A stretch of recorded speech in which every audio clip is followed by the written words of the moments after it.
بسم اللہ الرحمن الرحیم۔ السلام علیکم ورحمۃ اللہ وبرکاتہ۔ آدھا جسم دھوپ اور آدھا چھاؤ میں۔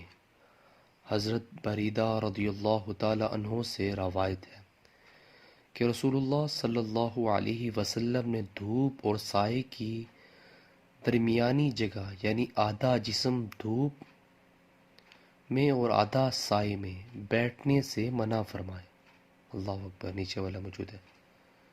رحمت للعالمین صلی اللہ علیہ وسلم نے 1400 سال قبل ہی اپنی امت کو اس عمل سے منع فرما دیا تھا، جبکہ آج کی میڈیکل سائنس ریسرچ و تحقیق کے بعد بھی اس نتیجے پر پہنچی ہے کہ آدھا دھوپ اور آدھا سائے میں بیٹھنا طبی اعتبار سے سخت نقصان دہ ہے، اور اس سے جسم میں خون کا دوران غیر معتدل اور بگڑ جاتا ہے، جس کی وجہ سے کئی طرح کی بیماریاں اور امراض لاحق ہو سکتے ہیں۔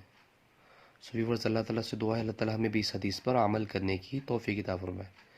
جزاک اللہ۔ السلام علیکم ورحمۃ اللہ وبرکاتہ۔